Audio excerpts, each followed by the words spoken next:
Here with us now is California Congressman Adam Schiff. He's the top Democrat on the House Intelligence Committee. Congressman, thanks very much for joining us. So what do you think about this demand from the president yesterday? I hereby demand that they look into this to try to find out if this informant, or what he called a spy for all practical purposes, was authorized to go ahead and establish these contacts with Trump campaign officials. Well, I think second to the firing of Comey, this is the most direct assault on the independence of the Justice Department, the most direct effort to interfere with its investigation of the Trump campaign. It's deeply disturbing. Obviously, it puts the Justice Department in a very difficult position. Normally, you would expect if the Congress were trying to erode the department's independence or compromise an investigation, that the president would protect the department. And conversely, if the president were trying to do it, the Congress would protect the department. But here we have a weak speaker. We have members of Congress that are only too happy to be complicit with the president in beating down the independence of the Justice Department. And this is a major threat to the rule of law. Because he said in his tweet yesterday, and I'll read it again, I hereby demand, and will do so officially tomorrow, that the Department of Justice look into whether or not the FBI DOJ infiltrated or surveilled the Trump campaign for political purposes, and if any such demands or requests were made by people within the Obama administration. We now know that the Deputy Attorney General, Rod Rosenstein, has ordered that the Inspector General take a look at this. Yes, and I think they're trying to figure out how do they skin this cat at the Justice Department. How do they not be, on the one hand, insubordinate to an order of the president, but on the other hand, make sure that they don't erode the independence of the Justice Department. So they've kicked it to the Inspector General. I have to say I am concerned with some of the comments of the Deputy Attorney General suggesting, well, we'll look in to find out whether there's any legitimate concern about a politically embedded spy. They know that's nonsense, and I hate to see them say anything to give it credence. Tell us why it's nonsense. Well, because it simply didn't happen. And when you hear reports, as was just related, that there is concern within the White House about this, there's not concern within the White House about this. There is a sense of opportunity. Let's exploit anything, any doubt we can create. This is a defense strategy. Put the government on trial. When the evidence looks increasingly incriminating of your client, in this case the president, put the investigators on trial. And that's all they're trying to do here.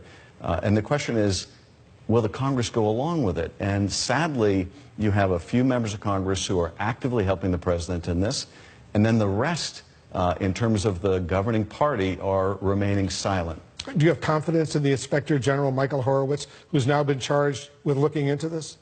Well, he has a good reputation. I have to say, though, I'm concerned with one of the decisions that may have come out of his office already, and that is there was a decision to accelerate the investigation into Andrew McCabe so that he could be fired. The Deputy Director of the FBI. Yes, so that he could be fired before his pension vested. Now, there's nothing irregular with his being a part of that broad investigation, but it is very unusual to say of this broad investigation, we're going to pick this one piece, this one individual, and we're going to put it on a fast track so he can be fired before his pension. And the fact that the president was openly calling for him to be fired before he got his pension looks like it had its intended effect.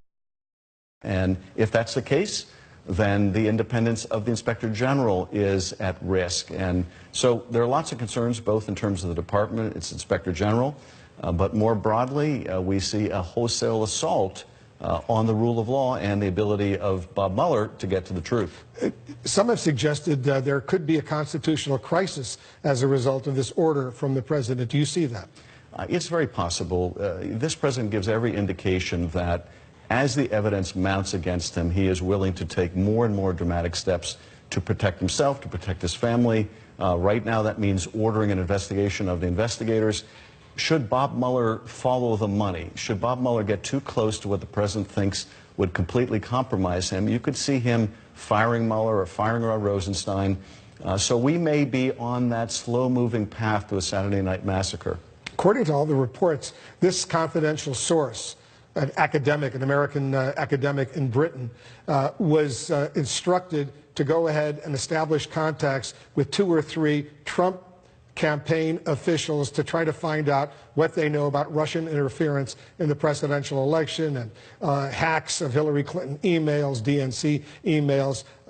Was that appropriate? I can't comment on any allegations regarding a source or sources. The department and FBI have said that even discussing that could put people's lives at risk. I can't say this, though. I've seen no evidence of a political spy embedded in the Trump campaign. I think that's complete nonsense. And from everything I've seen, and I've seen as much as anyone in the Congress, the FBI acted appropriately. Indeed, if the FBI and the Justice Department did not investigate the credible allegations that it was receiving that a campaign may be compromised by a hostile foreign power, they would have been negligent in the service of this country and protecting our national security. Is it, at what level would such an operation asking this informant to establish contacts with these Trump campaign advisors, at what level would that need to be authorized by the Department of Justice or the FBI? Well, I don't know, except, I think we have seen that this investigation that was ongoing beginning in July of the election year was kept at such a high level within the Justice Department and the FBI. It was compartmentalized so that it could be kept secret, that any decisions affecting that would have been made at a very high level. And here's the irony of this attack on the Justice Department and the FBI, this desire by the president and Giuliani and others to paint them as corruptly in the camp of Hillary Clinton. They compartmentalized this so they could keep it secret during the campaign, so that it wouldn't influence the election in any way. And contrast that, of course, with the very open handling of the Clinton email investigation. And you see, if there was a bias that you would make an argument about, it would be a very pro-Trump bias in that one investigation was kept secret, the other wasn't. So on its face, the president's claim is spurious, but nonetheless, it's doing damage to these institutions. At the swearing in of the new CIA director, Gina Haspel, today over at CIA headquarters in Virginia, the president opened up for all practical purposes. He pointed to the House Intelligence Committee chairman, your chairman of the House Intelligence Committee, Devin Nunes, and said this.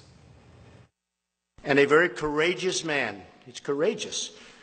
Congressman Devin Nunes. Thank you very much, Devin, for being here. Appreciate it. You think he's a very courageous man? Because he's demanding documents from the Department of Justice right now in a whole host of areas.